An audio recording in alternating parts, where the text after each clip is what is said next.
첫째 환원율의 구조를 일단 익히셔야 됩니다. 그리고 환원율 산정 방법, 여기서 이제 문제가 나올 확률이 높죠, 올해. 그 지문에 뭐가 포함되어야 되는지를 기억을 하셔야 돼요. 어떤 원리로 환원율을 구해내는지.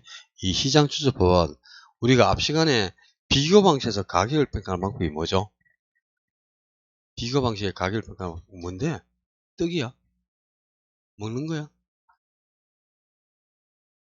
그걸 자꾸 봤었노. 참네, 호박에 줄 쳐도 수박 안 된다.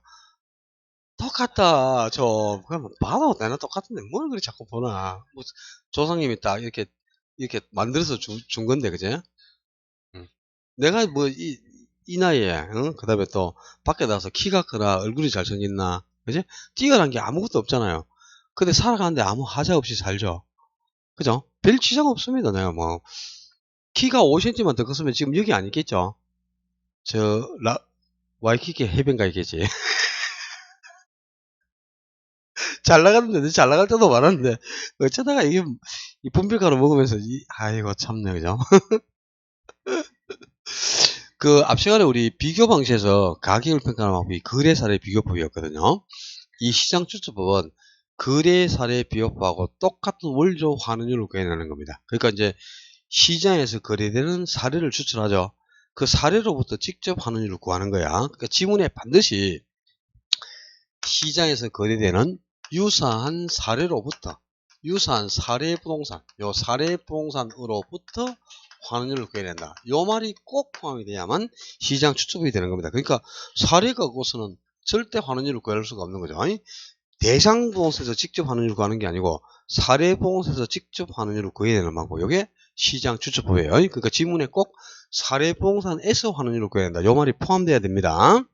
그다음에 이제 요소 구성법은 환원율을 구할 때 이렇게 환원율을 구해내는데,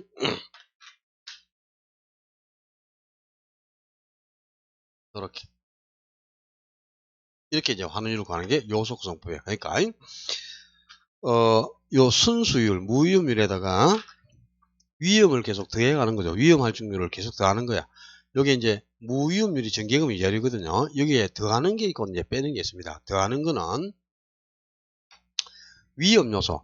부동산에서 손실을 줘야 할 수 있는 위험 요소는 전부 더해. 부동산은 강가가 생기는 위험성이 있죠. 위험성. 그 다음에 유동성이 약하다. 비유동성 위험도 있어요. 또 관리의 난이성이라는 위험도 있습니다. 관리가 어렵죠. 이런 위험도 있어요. 그리고 또 인플레이션이 발생하면 화폐 가치가 하락해서 수반되는 손실도 있죠. 이런 거는 위험 요소니까 이건 전부 다 더하는 거야. 그리고 이제 빼는 게 있어. 빼는 게 부당이득이라. 부당이득. 그러니까 투자자의 노력과 상관없이 발생하는 부당이득은 뺍니다. 이 순수율에서 빼는데, 여기 이제 어떤 게 있느냐. 요거는 가치 상승률입니다. 그러니까 내가 부동산을 보유하고 있는 기간 중에 내 부동산 인건을 개발해 가지고 가격이 상승하면 그거는 내 노력과 상관없이 발생한 부당이득이지. 그만큼은 수익이 적게 나와도 은행에서 예금한 거하고 똑같은 수익이 확보된다고 보는 거예요. 그래서 환원율을 구할 때 요 가치 상승만 빼고 나머지 위험 요소는 전부 더하거든. 이렇게 해서 이제 환원율을 구하는 게 요소 구성법인데, 환원율이 여러 가지 위험 요소로 구성되어 있단 말이야. 그러면 자, 요소 구성 지문이 반드시 이런 말이 들어가요. 요소 구성법은 부동산에 관한 위험을 여러 가지 구성 요소로 분해하고, 위험을 여러 가지 구성 요소로 나눴단 말이야. 위험을 여러 가지 구성 요소로 분해하고, 이 위험이 증가할수록 위험률을 계속 더해가면서, 무위험률에다가 위험률을 계속 더하죠. 이걸 더해가면서 환원율을 구한다. 이게 요소 구성법. 그래서 환원율이 여러 가지 위험 요소로 구성되어 있다. 그래서 요소 구성법이라고 하는데요. 다만 이 방법은 감정평가서의 주관성이 워낙 높게 개입되는 거야. 그러니까 평가사가 위험을 많이 예상할수록 환원율은 굉장히 증가합니다. 그리고 가치 상승을 예상할수록 이런 순수에서 빼버리니까 환원율이 굉장히 감소하겠죠. 근데 이 환원율의 크기에 따라서 수익 가격이 너무 편차가 심하게 나타나겠지. 환원율이, 그죠? 그래서 평가서의 주관 개입 여지가 크니까 거의 사용을 안 합니다. 지금은. 옛날에는 요소 구성법으로만 환원율을 구해냈어요. 근데 지금은 거의 사용을 안 하고 투자결합법이나 에르드법을 가지고 부채강화법 이런 방법들로 주로 환율을 구하고 있습니다. 자, 지문에 부동산에 관한 위험을 여러 가지 구성 요소로 분해하고 이 위험이 증가할수록 위험률을 계속 더해가면서 위험할률을 계속 더해가면서 그런 지문이 있을 거야. 찾으면. 그렇게 해서 환원율을 구하는 게 요소 구성법이고, 투자결합법은 물리적 투자결합법과 금융적 투자결합법이 있는데, 물리적 투자결합법은 토지하고 건물이라는 두 가지의 물리적 요인에 착안해서 환원율을 구해내는 겁니다. 그 다음에 금융적 투자결합법은 지분하고 부채라는 두 가지의 금융적 요인에 착안해서 환원율을 구해내는 거야. 그러니까 물리적 투자결합법은 토지와 건물이라는 두 가지의 물리적 요인에 착안을 한 건데,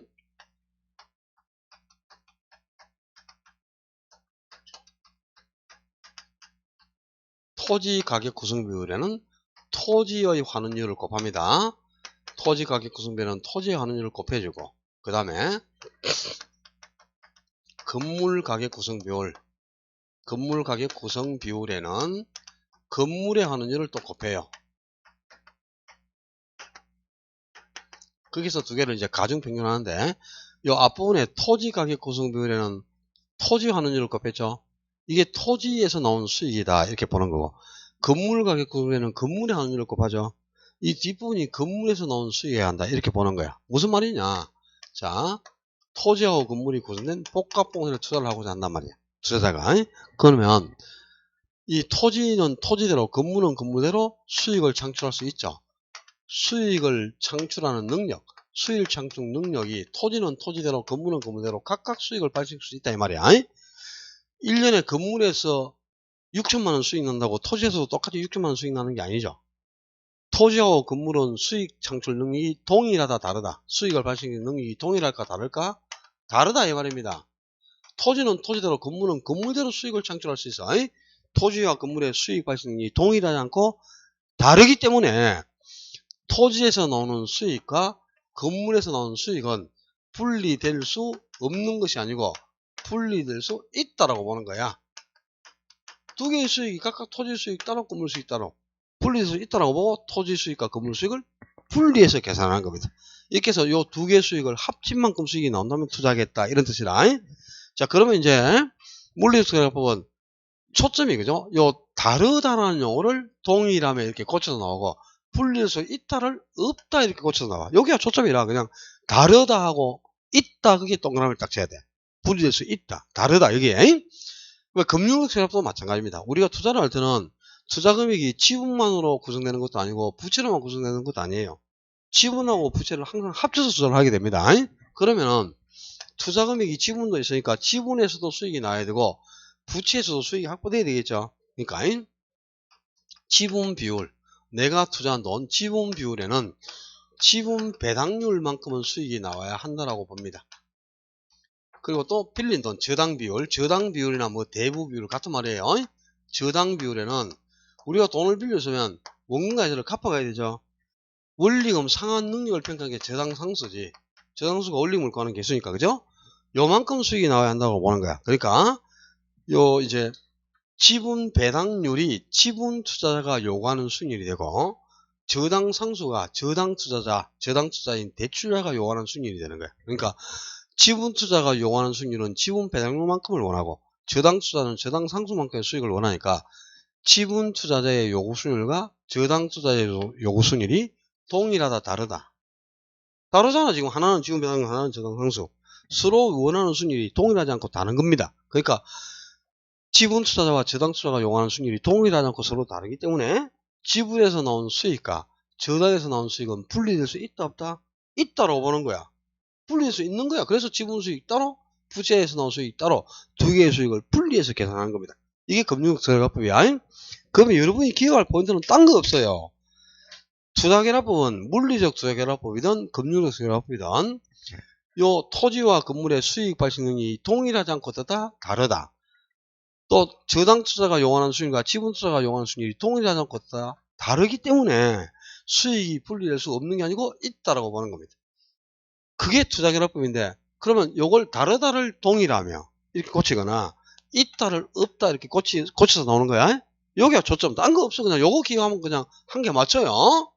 그 다음에 요 금융적 결합법을 대폭 수정 보완해서 나온 게 에르도법, 저당 지분하는 법인데, 에르도법은 지분하고 부채 중에서 지분 투자자가 투입하는 지분, 요 지분이 있기 때문에 수익이 발생한다 이렇게 보는 거예요. 그래서 너무나 철저할 정도로 지분 투자자가 투입하는 지분 때문에 수익이 발생한다 이렇게 보고 철저하게 지분 투자자 입장에서만 환원율을 구해냅니다. 그래서 환원율을 구사하는 요소들이 모두 지분 투자가 중요시기는 요건으로만 환원율이 구성되는 거야. 지분 수익률, 내가 투자한 돈에서 수익이 몇 프로 나느냐, 그리고 내가 돈을 빌려가지고 원금을 상환하죠. 원금을 갚았잖아. 그럼 원금 갚은 만큼은 내 몫이 된 거예요. 자, 10억짜리 부동산 살 때 4억은 내 돈 넣고 6억을 빌려서 샀다. 그럼 6억만큼은 내게 아니죠. 근데 그 6억 중에 돈을 빌려서 3억을 갚았어. 그럼 3억만큼은 내 몫이 됐죠. 그걸 지분 형성분이라고 합니다. 원금을 상환하고 내 몫으로 쌓인 비율, 이걸 지분 형성분이라고 하는 거야. 이게 어느 정도가 쌓였느냐. 그리고 또 보유기간 중에 내가 부동산을 구입해서 보유하는 기간 중에 가치가 어느 정도 상승 하락하는가, 이 가치 상승 하락분까지를 전부 고려해서 가격을 구하는데, 환원율을 구하는데, 이 환원율을 구성하는 세 요소가 전부 지분 투자자가 중요시 여기는 요건으로만 환원율이 구성되어 있다는 겁니다. 그래서 너무나 철저할 정도로 지분, 누구 입장? 누구 입장? 지분 투자자 입장에서만 환원율을 구해내는 거예요. 근데 이제 부채감당법은요, 예르도법을 정면으로 비판해가지고 어떻게 지분 때문에 수익이 발생하느냐, 그게 아니다. 대출자가 빌려주는 부채 갖고서는 절대로 수익은 발생하지 않는다 이렇게 보고, 부채는 누가 조달해 주는 거죠? 금융기관인 대출자가 빌려주는 거잖아, 그죠? 그러니까 금융기관인 대출자, 부채를 조달해 주는 대출자 입장에서만 환원율을 구해내는 게 또 부채감당법이야. 그러니까 이 부채감당법은 너무나 철저할 정도로 대출자가 중요시 여기는 요건 세 가지로 환원율이 구성됩니다. 대출자가 차입자에게 대출을 줄 때 가장 중요하게 여기는 게 차입자의 부채 감당 능력입니다. 그 차입자의 부채 감당 능력을 평가하는 비율이 뭘까요? 그게 부채 감당률입니다. 우리 투자론에서 다 요 비율을 배우고 왔다. 부채 감당률에다가 차입자의 부채 감당 능력을 나타내는 부채 감당률에다가 차입자가 돈을 몇 프로 빌려가는가 대부 비율을 고려하고, 또 돈을 빌려가 가지고 원리금을 얼마나 갚아올 수 있느냐, 원리금 상환 능력이 저당 상수까지를 고려해 가지고 이 부채 감당률, 저당 상수, 대부 비율 세 가지를 곱해서 환원율을 구해내는 거예요. 세 가지를 곱했단 말이야. 근데 이 환원율을 구성하는 세 요소가 대출자가 철저히 중요시 여기는, 너무나 대출자가 중요시 여기는 요건으로만 환원율이 구성되어 있는 겁니다. 그래서 지나칠 정도로 대출자 입장에서 있다. 이게 부채 감당법이야. 자, 환원율 감당법이 이렇게 대표적으로 5가지가 있는데요. 시장 추측법은 반드시 무슨 말이 들어가야 된다고? 사례에서 환원율을 구한다. 요 말이 안 들어가면 안 돼. 요소 구성법은 위험을 여러 가지 구성 요소로 분해하고, 요 말이 들어가거나, 위험률을 순수율에 더해가면서 무위험률에 위험률을 계속 더해가면서 환원율을 구한다. 그 말이 들어가야 요소. 그러니까 환원율이 여러 가지 위험 요소로 구성되어 있는 거예요. 그죠? 여러 가지 위험 요소로 환원율이 구성됐다는 거다. 그래서 요소 구성법. 요소 구성을 거꾸로 적으면 뭐고? 구성 요소. 위험을 여러 가지 구성 요소로 분해했다 이 말이야. 이게 요소 구성법. 투자결합법은 둘 다 물리적이든 금융적 결합이든 반드시 다르며 토지와 건물의 수익 발생이 다르기 때문에 그래야지, 동일하기 때문에 이렇게 고치면 큰일 나요. 또 이것도 지분 투자자의 요구수율과 저당 투자자의 요구수율이 동일하기 때문에 그러면 큰일 납니다. 다르기 때문에. 요 다르다를 동일하다고 바꿔 여기를 틀리게 딱 낸단 말이야. 그 다음에 에르도법하고 부채감당법은 누구 입장인자를 바꿔서 냅니다. 에르도법이 지분 투자자 입장, 부채감당법이 대출자 입장이라고 했어요. 이게 서로 바뀌면 안 돼. 그 다음에 시험에 나오는 거는 환원율을 계산한 문제가 나올 수 있어요. 계산 문제가 나오면 주로 이게 나와요. 자, 물리적 결합법에서는 토지 가격 구성비라는 토지 환원율을 곱했고, 건물 가격 구성비는 건물 환원율을 곱해갖고 두 개 합쳐졌죠. 어려운 거 없어. 토지의 가격 구성비율이 40%, 건물 가격 구성비율이 60%다. 그리고 토지 환원율이 5%, 건물 환원율이 8%다. 그러면 자, 토지와 건물의 가격 구성비율이 40대 60이에요. 60. 근데 토지 환원율이 5%, 건물 환원율이 10%. 그럼 이거 각각 곱해가지고 두 개 합쳐주는 거야. 그럼 이거 4, 5, 2% 되겠고, 요거 합치면 6%. 그럼 두 개 합치면 환원율이 8% 이렇게 되는 겁니다. 이렇게 각각 가격 성별의 각각의 환원율을 그냥 곱해서 합쳐주는 거야. 요게 이제 물리적 수학협인데 요게 이제 계산 문제로 나올 수가 있습니다. 그 다음에 가장 많이 나오는 거는 부채 감당비에서 환원율을 구하는 거. 요게 이제 계산 문제가 나오면 가장 많이 등장해요. 그래서 여러분들은 공식은 물리적 수학협하고 부채 감당법 두 개의 공식만 기억하면 됩니다. 아셨죠? 두 개 공식만 기억하고, 특히 부채 감당법은 저당 상수, 부채 감당률, 대부비율 세 개를 곱했죠. 요 곱하기는 요게 앞으로 가도 되고 요게 뒤로 가도 상관없잖아. 곱하기니까. 더하기나 곱하기는 위치가 바뀌어도 상관없죠. 머리끝 잘 따서 세 개 곱하는 거야. 저 부대. 그죠? 저 부대, 저당 상수, 부채 감당률, 대부비율.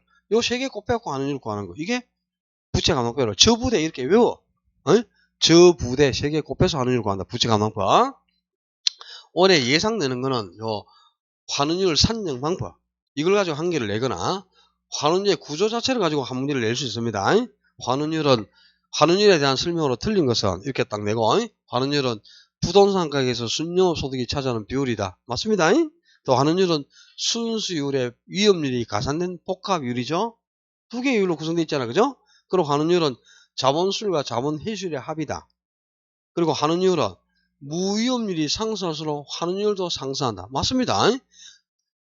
자본회수율이 증가하면 환원율은 하락한다. 틀려. 두 개를 합친 거니까 둘 중에 뭐가 상승하더라도 환원율은 무조건 상승하는 거야. 자, 환원율이 상승할수록 부동산 가치는 높게 평가된다, 낮게 평가된다. 무조건 작은 게 좋단 말이야. 지랄. 큰 게 좋은 게 아니고 환원율은 작을수록 좋은 거야. 봐봐. 이 순수익을 환원율로 나눠서 가격이 산정되잖아요. 그럼 이 환원율이 상승할수록 가격은 하락하는 거지. 분모가 커질수록. 그러니까 환원율은 무조건 환원율이 상승한다는 말이 위험이 계속 증가한다는 뜻이라. 위험이 증가하니까 환원율은 계속 상승할 거 아닙니까? 위험이 증가하는 부동산이 어떻게 가치가 상승해 하락하는 거지. 그죠? 그리고 부동산 가격이 상승하는 건 뭐냐? 가치 상승이 예상된단 말이야. 가치 상승이. 내 부동산의 가치 상승이 예상되면 요거는 순수에서 빼죠. 순수에서 빼면 환원율은 작아지지. 내 부동산 가치가 상승할수록 부동산 가격도 오르는 거잖아요. 이 가치 상승률이 커져야만 환원율도 작아지면서 가격은 높게 상승되는 거고, 환원율은 작을수록 좋아. 그러니까 환원율이 상승하면 부동산 가치는 하락한다 그래야 돼. 그죠? 이게 이제 중요한 시험 본체 이런 게.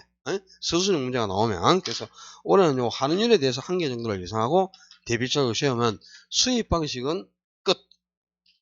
그다음에 수익가격 계산하는 거는 그죠? 전혀 어려운 게 없어요. 그냥 여기에서 이제 순영업 소득 구하잖아. 그지?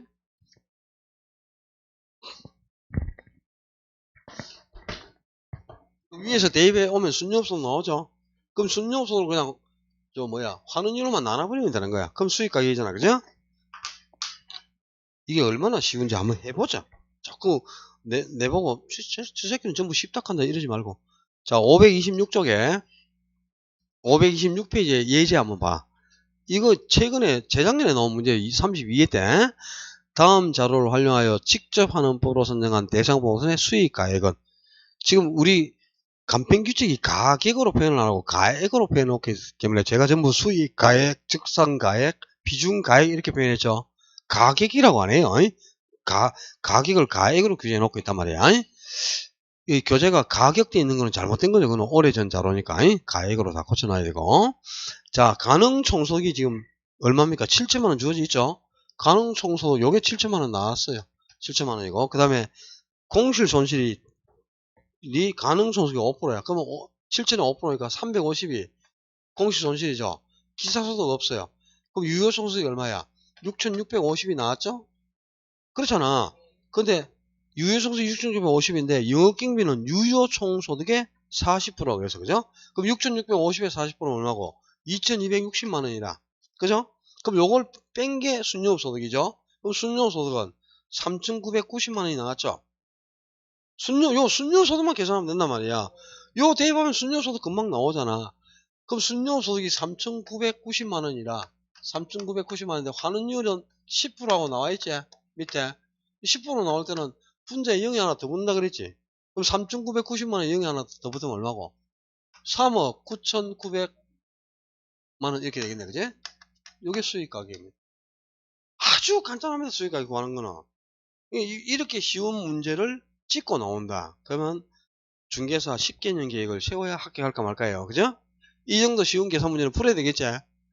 이건 한 분, 두 문제만 풀어보면 다 푸는 거잖아. 그러니까 원래 이게 1, 2월 달에 계산 문제 안 해줘. 안 해주는데 내가 3월부터 못 오니까 3월부터는 이거 다 풀어주거든요. 계산 문제도 풀고 연습을 시키면서 넘어가는데 그지? 안 오니까 오늘 내가 한 개 풀어주는 거야. 그 교재에도 나와 있는 것들 풀어가면서 대비책을 조금 세워보고 자 이제 감정평가 3방식은 다 거쳐놨습니다. 감정평가는 자 앞 시간에 우리 나온 거 원가 방식에서는 가격을 평가하는 방법이 뭐? 원가법. 임대료를 평가하는 방법이 적산법. 비교 방식에는 가격을 평가하는 방법이 두 개가 있어요. 원래 가격을 평가하는 방법이 거래사례 비교법. 그리고 토지의 가격을 평가하는 방법이 공시지가 기준법 두 가지가 있었죠. 그리고 임대료를 평가하는 방법은 임대사례 비교법이잖아요. 그죠? 그 수익 방식에서는 가격을 평가하는 방법이 수익 환원법. 수익 환원법이 가격을 평가하는 거고 수익 분석법은 임대료를 평가하는 거야. 여기 바뀌면 안 돼. 수익 환원법인지 분석법인지 요 용어 이걸 수익 환원법을 분석법으로 수익 분석법을 수익 환원법으로 이렇게 바꿔서 냅니다. 이런 용어들이 얼마나 중요한 걸 아셔야 돼. 자 3방식은 끝나고 뒤에 뭐 수익 환원법 수익 환원법 빼가지고 530페이지부터 그죠? 환원법 빼서 뭐 직접법, 간접법, 뭐 연금법, 상환기법 별의별 게 다 나왔는데요. 자녀법하고 별게 다 나왔는데 요즘 일체에 다루지 않습니다. 우리 시험에서는 옛날에 이거는 9회까지에서만 출제가 됐어요. 1회부터 9회 사이에 출제된 내용이고 10회부터는 한 번도 나온 적이 없습니다. 근데 지금 이미 30년 동안 나온 적이 없는 걸 뭐하러 이게 책에 넣어가지고 그지? 오늘 이 책 들고 오는데 팔에 알배기네 지금 무거워가지고 뭐하러 이런 걸 넣어놨는지 몰라. 일체 보실 필요 없습니다. 시험하고 관계없습니다. 나오면 내가 책임질게. 응? 절대 안 나옵니다. 이런 거는 강조하는 것만 딱 기억하고 계시면 되겠어요. 자, 그 다음에 537쪽 가면 물건별 평가 항목 하는 게 있는데 자, 좀 전에 우리가 이 물건별 평가 항목은 2년에 한 문제 딱 나옵니다. 그러니까 이제 올해 나올 차례네. 왜? 작년에 안 나왔기 때문에. 이거는 짝수의 차이에 거의 그냥 고정적으로 출제가 되거든요. 근데 여러분이 간평규칙을 읽어가지고 물건별 평가를 정리하는 거는 어려워요. 못해요. 규칙이 워낙 복잡히 되어 있으니까. 그러니까 쌈빵하게 내가 물건별 평가학부에서 한 문제를 맞출 수 있는 방법을 알려주니까 그대로 기억합니다. 자, 가격을 평가하는 방법은 네 가지가 있었다. 그지? 원가 방식에서는 원가법. 그리고 비교 방식은 거래 사례 비교법. 또 토지 가격을 평가하는 게 공시지가 기준법. 수익 방식은 수익 환원법. 네 가지가 있었지? 요 네 가지 중에 공시가 기준법은 토지의 가격만을 평가한다니까. 이거는 토지 외에는 사용을 안 해. 그러니까 이건 한 번 들으면 그냥 다 아는 거지. 그리고 대부분의 물건은 우리나라는 비교 방식이 가장 중증인 방식이니까 임대료도 비교 방식으로 구하고 가격도 비교 방식으로 가격을 평가하는 게 대부분입니다.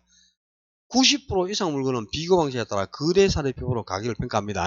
근데 예외적으로 원가표로 가격을 평가하는 물건이 있고 수익 환원표로 평가하는 물건이 있어. 그것만 알면 이제 나머지는 다 거래사례 비법이 되겠죠. 이 공시적인 부분 토지에만 적용하는 거니까 이거는 별도로 기억할 필요도 없고 그지? 자 원가표로 가격을 평가하는 물건 5개 외웁니다. 원가법은 시간이 흐를수록 효용 가치가 감소하고 소모가 생기는 물건이 있어요. 그런 물건들은 상각자산이라 그래. 그 소모가 생기는 상각자산을 평가하는 방법이 원가법이거든. 자, 4개 외워요. 건물, 기계, 선박, 항공기. 요 전부 건물도 시간이 흘러서 소모가 생기잖아. 그지? 기계, 선박, 항공기 시간이 흘러서 효용가치가 감소하고 소모가 생기지. 적으라. 책을 읽고 여러분이 정리 못한다. 여기 여백 있잖아. 여기 536조 여기 여백 있네. 여기 그대로 딱 적어. 내가 저거 해주는 걸. 안 그러면 절대 이거 정리 못합니다. 물론 거기에도 있어. 서브노트에 딱 해놨어. 서브노트에 딱 물건 평가에서 딱 정리 딱 돼 있거든. 나중에 찾아보면 그 중요 포인트가 서브노트에 없는 거 한 개도 없습니다. 있어요. 찾아줘야 되나 또. 내기가 됐더라고. 바꿔? 오늘 바꿔 내라. 지금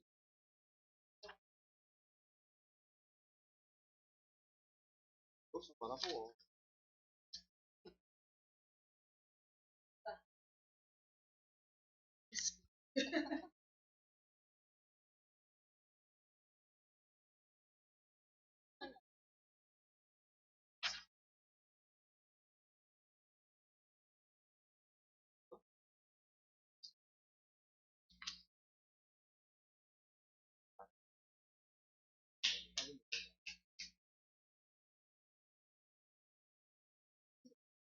없다, 없다. 알았다. 아, 물건의 평가함수하고 시장가액 조정 그게 없어가지고 왔다. 올해 자료 만들 때 내가 첨가하려고 했던 건데, 올해 자료를 만들 이유가 없어가지고 내가 안 했구나. 아, 그래, 알았다. 저, 뭐야. 이내 씨가 내는 돈으로 밥, 이나 씨가 내는 돈으로 점심 드세요. 나는 요즘 가난해요. 건물, 기계, 선방공이 다 효용가치가 감소하는 물건이죠. 요 물건하고, 이제, 임목이라는 게 있죠, 임목. 우리 등기된 수목을 임목이라 하지. 원래 임목은 거래사례 비법으로 평가합니다. 근데 임목 중에, 이 나무가, 시간이 올수록 나무가 성장하고 울창해져야 되죠. 근데, 그런 게 아니고 나무가 시간이 올수록 이게 말라 비틀어져가지고 결국은 못쓰게 변하는 나무가 있어. 효용 가치가 감소하는 나무란 말이야. 그런 걸 소경목님이라고 합니다. 요거 원가로 평가합니다. 요거 한 개 알아두면 참 좋죠. 일단 건물, 기계, 선박, 항공기 4개 외우셔야 되고 요 소경목까지 다 합쳐서 외워두면 좋죠.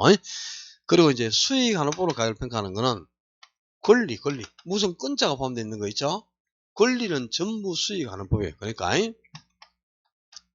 영업권, 어권, 특허권, 의장권, 또 뭐 저작권,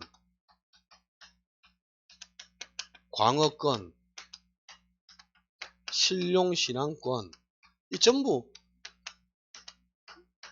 이 권리잖아, 권리, 그죠? 요 건자가 다 포함되어 있잖아, 건자가. 어권, 특허권, 의장권, 저작권, 강어권, 특허, 뭐 신용신앙권, 권리잖아. 이 권리를, 그죠? 권리를 무형 고정자산이란다, 무형 고정자산. 이 권리, 무형 고정자산은 전부 수익 안 합니다. 그러니까 권리, 건자가 포함되는 건 다 수익 안 합법이야. 그리고 그 외에 나머지 물건은 전부 거래사례법입니다. 거래사례법. 대부분 물건은 그러니까 거래사례법으로 평가하겠죠. 거래사례법으로 평가하고, 그리고 두 개 물건을 한꺼번에 평가하는 방법이 무슨 방법이죠? 두 개 물건을 한 번에 평가하는 것. 그걸 일괄평가를 하지. 일괄평가는 무조건 거래사례비교법으로만 평가를 합니다. 자, 그러니까 우리 시험에 이제 제일 많이 나오는 게 이거죠. 토지는 공시가 딱 정해져 있잖아, 그죠?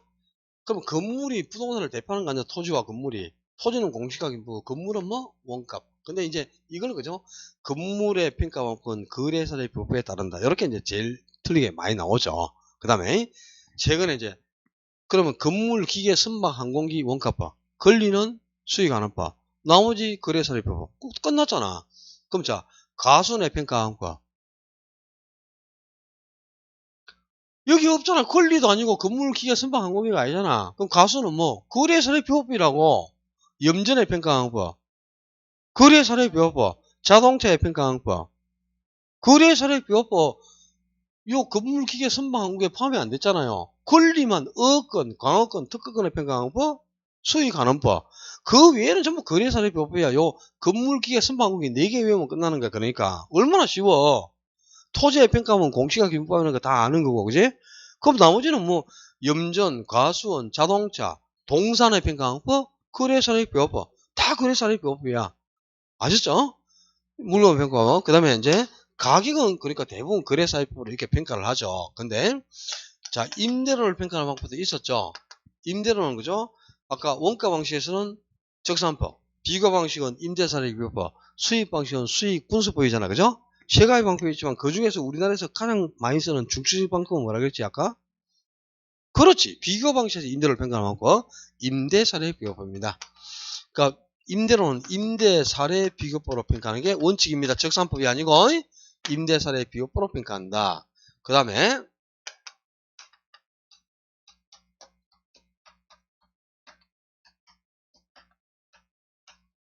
만약에 기계나 선박, 항공기 이렇게 효용 가치가 남아 있어. 그러면 원가로 가격을 평가하겠죠. 효용 가치가 있다면, 그죠? 근데 기계가 효용 가치가 없어. 아무리 이 기름을 줘도 안 들어가고 이제 갖다 버려야 돼. 그러면 뭐로 평가하느냐? 기계가 효용 가치가 없어서 소모가 다 되고 기름을 줘도 안 들어가면 고물상에 갖다 팔겠죠. 그럼 고물상에 기계를 들고 가면요. 그걸 고물상에서 뜯어가지고 고철은 고철대로 키로당 200원. 플라스틱은 키로당 80원, 종이는 키로당 120원 이렇게 해가지고 기계 한 개를 딱 뜯어가지고 27,400원 줘요. 그걸 해체해가지고 고물상에 딱 팔았더니 27,400원 주더라. 그러면 27,400원이 감정평가액이 됩니다. 그러니까 효용가치가 없는 물건은 그걸 해체해가지고 고물상에 처분했을 때 주는 금액이 있죠. 해체 처분 가액으로 평가한다 이 말입니다. 효용 가치가 없는 물건은 해체 처분 가격으로 평가한다. 이런 건 뭐 저거는 한번 들어두면 되는 거지 뭐, 그제? 자, 물건을 평가하고 한 문제짜리예요. 이것도 올해 충분히 한 개를 예상하고 있어야 됩니다. 여러분들은 요 교재를 봐갖고는 절대 해결을 못합니다. 그러니까 제가 알려주는 방법 그대로 하면 그냥 무조건 한 개 맞춘다 저거. 넘겨서 이제 마지막으로 4장의 부동산 가격 공시제도. 요 이제 가격 공시제도도 이건 딱 한 문제가 정해져 있는 거야, 한 문제. 요 도표는 내가 놓고 갈 테니까, 4만원 주고 만든 건데 좀 아깝다. 쓸 일이 없어가지고, 여유분이 2개 더 있거든, 저거요. 6개를 만들었으니까, 일주일에, 옛날엔 주 6일 수업했잖아요. 지금 5일 수업이라도. 그지? 옛날엔 월화수목금 토까지 수업을 했어. 그리고 1월도 내가 2군데 수업을 했어, 옛날에. 에듀일 있을 때는 오전에 10시부터 2시까지 강남에서 수업 끝나면, 그죠? 점심도 안 먹고 차 끌고 경기도 부천으로 가요. 이빠이 달려도 45분. 뭐 차 좀 막히면 그냥 딱 1시간 걸리거든요. 그럼 점심도 안 먹고 3시부터 바로 부천에서 또 수업 들어가. 그래갖고 7시 수업 끝나고 밥도 안 먹고 바로 차 끌고 내려와요. 경기도 부천에서. 그래가지고 대구 와가지고 집에 도착하면 한 11시 되거든요. 그때 이제 아침, 점심, 저녁 겸 한 끼 먹어요. 그랬어서 1월날 2군데 수업하고 다녔어. 쌍둥이라서 내가 못 컸다고 몇 번 얘기를 했는데 쌍둥이야. 못 컸다니 내가 이만큼 쓰면 엄청 큰 거지. 당신은 말이야, 양쪽 다 빨고 그만큼 그렇고 나는 한쪽만 빨고도 이만큼 컸으면 내가 훨씬 큰 거 아닙니까? 우리 둘이 한번 합쳐볼까? 내만한 게 똑같은 게 한 개 더 있어. 그래. 1난성은 아니지만 2난성이지만 성격도 다르고. 근데 내가 좀 더 잘생겼어요.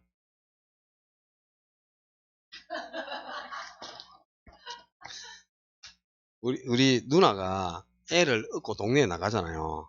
그럼 누나 친구들이 말해, 야, 두 놈을 다 못 얻고 가니까, 그죠? 하루씩 돌아가면서 얻고 가는 거야. 그러면 누나 친구들이, 야, 오늘 미운 거 얻고 왔어? 이쁜 거 얻고 왔어? 물어. 근데 그 중에 이쁜 게 내였다고. 나도 전성기가 있었어. 2살 때까지는 전성기였어.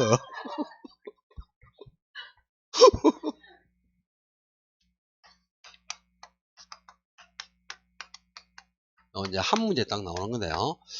가격 공시할 때는 토지 가격 공시와 건물 가격 공시로 나누는데, 건물은 이제 주택도 있고 비주거용도 있죠. 그러니까 주택이라는 것도 있고 상가나 공장도 있죠. 근데 이 상가나 공장 같은 비주거용 건물, 비주거용 건물 공시제도 있지만 이거는 임의사항이야. 공시를 해도 되고 안 해도 되고. 그러니까 이거는 시험에 안 나와요. 그럼 여러분은 알아야 될 게, 그지? 토지 가격 공시도와 주택 가격 공시도 2개만 딱 구분하면 되겠죠. 자, 토지 가격을 공시할 때는 먼저 그 지역을 대표하는 표준지를 내서 표준지 공시가를 먼저 공시하면 이걸 기초로 해서 옆에 있는 개별 토지의 가격을 다 공시합니다. 그게 이제 개별 공시가다. 그래서 토지는 표준지 공시와 개별 공시를 구분 공시해요. 그다음에 주택은 단독주택이 있고 공동주택이 있습니다. 자, 그리고 이제 단독주택에 대해서는 먼저 그 지역을 대표하는 표준주택을 선정해요. 표준이 되는 단독주택을 선정해서 그 표준주택 가격을 먼저 공시합니다. 그럼 이걸 기초로 해서 옆에 있는 개별 단독주택 가격도 다 공시를 해.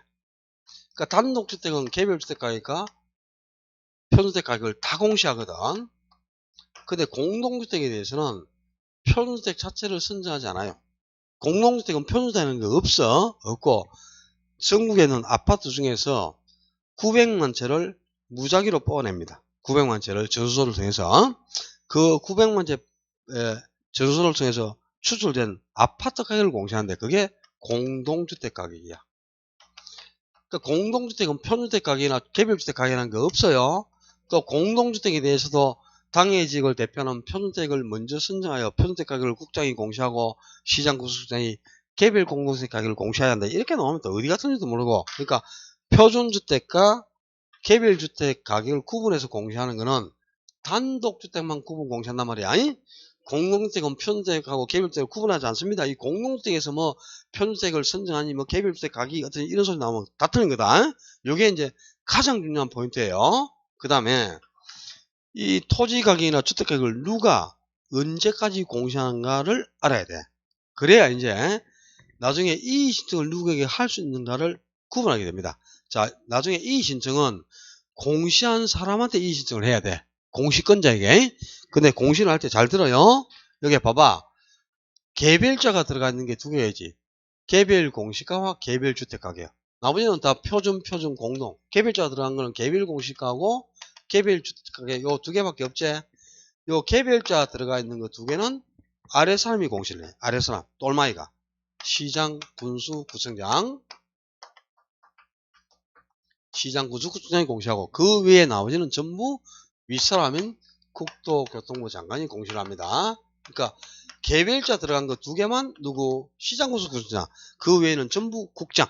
이렇게 딱 기억하면 되겠죠. 그러니까 뭐 개별 공시가에 이의가 있는 자는 국토교통부 장관에게 이의를 신청해야 된다. 그럼 말이 안 되지. 누가 공시를 했노? 시장, 군수, 구청장이 공시를 했을까? 시장, 군수, 구청장에게 이의를 신청한다 이 말입니다. 오케이? 이 신청은 공시한 사람한테 하는 거야. 그러니까 누가 공시했는가를 모르면 안 되겠죠, 당연히. 그 다음에 표준주택 공시가는 자 공시지가든 주택가격이든 공시기준일은 매년 1월 1일이 기준이 됩니다. 매년 1월 1일 기준으로 요 주택가격이 얼마다, 요 토지가격이 얼마다고 공시를 하는 거야. 근데 1월 1일이 기준일은 1월 1일이지만 1월 1일을 기준으로 해서 표준주택 공시가는 매년 2월 말일까지 공시합니다. 2월 말일까지 공시하고, 그러니까 올해는 언제 2월 28일까지 공시해야 되겠죠. 내년에는 이제 2월 29일까지 공시하겠죠. 내년에는 29일까지 있으니까. 그리고 표준주택 공시가를 2월 말일까지 공시하면 이제 이걸 기초로 해서 요걸 공시할 때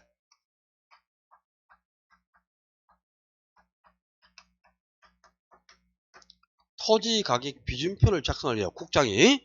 국토교통부 장관이 토지 가격 비준표를 작성해서 시장, 군수, 구청장한테 넘겨줍니다. 그럼 이걸 기초로 해서 시장, 군수, 구청장이 개별 공시가는 매월 5월 말일, 5월 30일까지 공시한다 이 말이야. 그럼 이제 주택에 대해서는 단독주택은 먼저 그 지역을 대표하는 표준주택을 선정해서 이 표준주택 가격을 국토교통부 장관이 1월 말일까지 공시를 해요. 그리고 1월 말일까지 이제 표준주택 가격이 공시되면 이걸 기초로 시장, 구청장이 개별주택 가격을 4월 30일까지 공시합니다. 그리고 이제 공동주택은 표준주택 자체가 없잖아요. 표준주택을 선정을 안 한단 말이야. 그래서 전국의 아파트 중에 900만 채를 뽑아가지고 그 900만 채 공동주택 가격을 국장이 4월 30일까지 공시합니다. 그러니까 주택은 표준주택 가격만 1월 말일이고 개별주택 가격이나 공동주택 가격은 전부 4월 말일까지 공시하는 거예요. 이것도 또 공동주택 가격도 표준주택 가격하고 똑같이 1월 30일이다. 그러면 안 된다. 표준주택 자체가 없기 때문에 개별주택 가격하고 똑같은 4월 30일까지 공시하는 거야. 공시는 국장이 하지만 공시일이 다르죠, 이렇게. 그 다음에 여러분이 시험에 나오면 자주 들리는 게 이제 공시가를 공시를 했을 때 이걸 어디에 써먹느냐, 이걸 알아야 돼요. 어디에 써먹느냐. 표준식 공시가는 공시가 되면 일반인이 거래를 할 때 거래의 지표로 사용된다. 그 다음에 토지 시장에서 지가의 정보를 정해주는 역할을 한다. 그리고 또 편입공가는 국가 등이 행정 목적으로 사업을 할 때 지가 산정의 기준이 된다.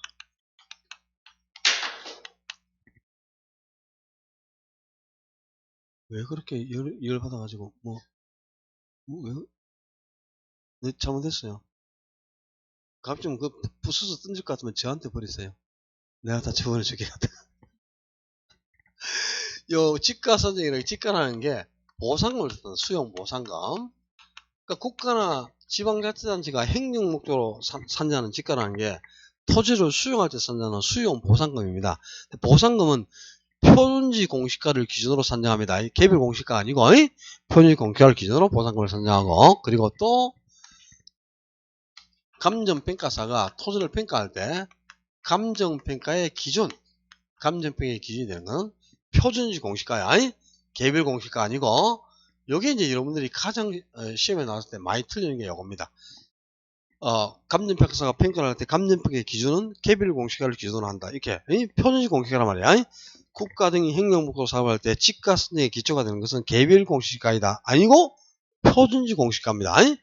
그럼 이제 개별 공시가를 공시하면 요거는 어디에 써먹느냐? 개별 공시가는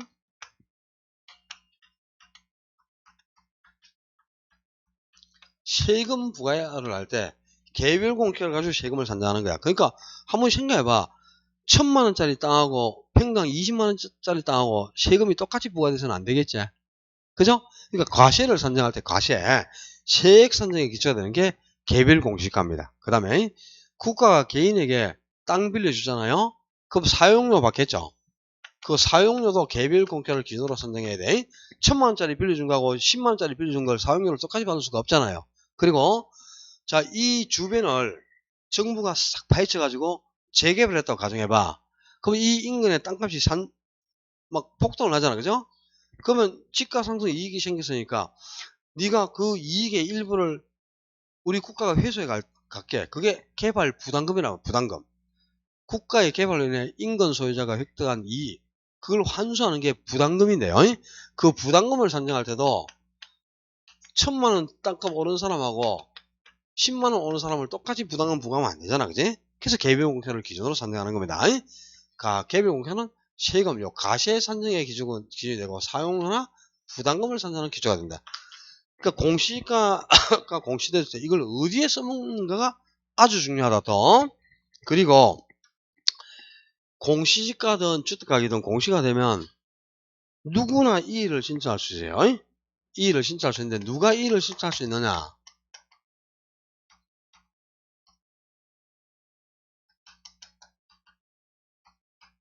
이해관계가 있는 자, 즉 그냥 이의가 있는 자다 이 말이야. 그러니까 소유자만 이의를 신청할 수 있다. 그러면 안 돼요. 소유자만 신청하는 게 아니고 내가 땅 주인이나 집 주인이 아니라도 이 동네 내가 아파트 살 계획인데 아파트 가격이 너무 높게 공시되면 비싸게 사야 되잖아. 얼마든지 이의를 신청할 수 있다 이 말입니다. 이해관계가 있고 이의가 있는 자는 누구나 이의를 신청할 수 있습니다. 이의가 있는 자는 누구에게 이의를 신청해야 되겠어요? 공시한 사람한테 가라 이 말이야. 공시권자한테. 그럼 표준지 공시가에 이의가 있으면 누구? 국장에 가야 되고, 개별 공시가에 이의가 있으면 시장구 숙주한테 이의를 신청하라 이 말이야. 공동주택 가격에 이의가 있으면 국장에게 이의를 신청하는 거지. 공시한 사람, 그래서 공시한 사람이 누군지가 중요하다 이 말이야. 이 공시한 사람한테 이의를 신청해야 돼요. 언제까지? 공시한 날, 공시일로부터. 예를 들어서 개별 공시가 공시됐을까 안 됐을까? 안 됐어요. 올해 편집 공시가 공시됐을까 안 됐을까? 아직 안 됐습니다. 2월 28일까지 해야 되죠. 근데 아직도 공시가 안 됐어. 그러면 오늘 2월 24일이죠. 24일에도 공시가 안 됐다. 물론 공시했는지도 몰라. 이제 엊그저께 했는지도 모르겠지만, 그죠? 어제, 이번 주에 들어와서 했는지 아닌지 모르겠는데, 하여튼 2월 28일까지만 하면 되니까, 27일을 할 수도 있고, 28일을 할 수도 있습니다. 편의점 공가는 보통 5월 초에 합니다. 좀 늦으면 5월 30일 이때 공시를 해요. 그러면 요걸 5월 30일 공시했지. 그러면 그 5월 30일부터 일을 신청하라 이 말이야. 5월 30일부터. 공시일로부터 그래야지 또 공시 기준일로부터. 그러면 조지죠. 공시 기준일은 1월 1일이라고 그랬잖아요. 1월 1일. 근데 1월 1일인데 아직 공시도 안 한 걸 어떻게 1월 신청하겠어? 그게 기준일이 아니고 공시한 날입니다. 공시한 날로부터 언제까지? 30일 이내다. 60일이 아니고 30일 이내에 어떻게? 서면으로 이 신청서를 작성해가지고 이 일을 신청해야 돼. 서면으로 이 일을 신청서 작성해가지고 정중하게 신청해야지. 찾아가고 책상 뒤집어엎고 전화로 뭐 10원짜리 요구하면서 막 이러면 안 된다 이 말이야. 서면으로 이럴 수 있어. 이 숫자가 이거 중요하다. 공시한 사람한테 그리고 공시한 날 그날부터 30일 이내에.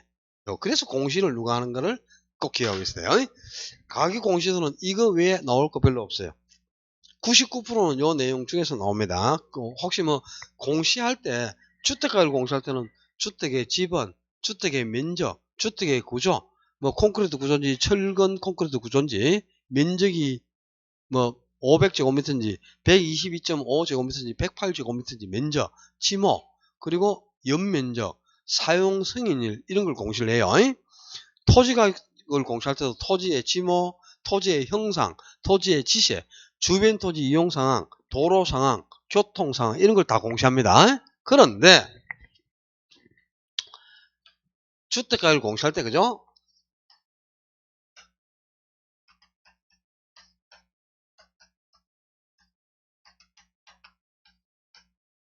소유자는 공시하지 않습니다. 소유자를 공시하지 않아요. 그 다음에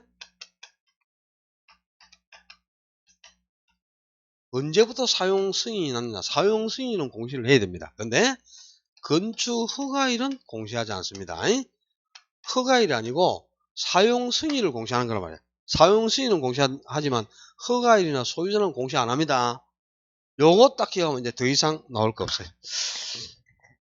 제가 1, 2월 요 기본서를 가지고 이제 그 처음부터 끝까지 해서 기본서에서 중요한 내용을 다 한번 정리를 드렸는데 다만 이제 우리 7장에 있는 개발관리론 그걸 못했거든요. 개발관리 마케팅 이론을 못했는데 그거는 어려운 게 전혀 없어요. 아주 쉽기 때문에 여러분이 1년 중에 한 번만 뭐 누구한테 든지 포인트만 알면은 그 부분은 첨가될 내용도 없고 어려운 게 없으니까 쉽게 점수를 딸 수 있을 거라고 봅니다. 한 4문제 정도 나오는 건데 그 외에 나머지 영역은 제가 4월달까지 수업해야 될 내용을 다 1개월달에 다 설명을 들어가지고 대부분 다 해줬거든요. 그러니까 여러분이 1년간 공부하는 데 있어서는 큰 어려움 없이 공부할 수 있을 거라고 보고 하여튼 11월부터 2월까지 4개월 동안에 그죠? 좋은 곳에 와서 좋은 사람 만나가지고 즐겁고 행복하게 수업을 했는데 더 이상 수업을 제공할 여건이 안 돼가지고 오늘처럼 이제 수업을 마쳐야 되겠는데 죄송스럽게 생각합니다. 그럼 다만 이제 마음은 늘 여러분 곁에서 그죠? 여러분을 후원하고 또 학교하는데 뭐 도움이 될 게 있으면 부탁하면 내가 언제든지 도와드리도록 할 테니까 하여튼 유선으로라도 뭐 이렇게 좀 연락하면서 지내고 어떤 4개월 동안 잘해주셔서 감사하고 또 남은 기간 동안 여러분 열심히 공부하셔가지고 올해 꼭 학교 가셔서 학기장 모임에서 그죠? 그때 한번 뵐 수 있는 기회가 있었으면 좋겠네. 진하게 한잔하면서 열심히 해가지고 꼭 학교 갈 수 있도록 하시기를 당부를 드릴게요. 하여튼 4개월 동안 고마웠고 남은 기간 건강관리 잘하고 꼭 학교 가세요. 연말에 다시 뵙겠습니다. 고생하셨습니다.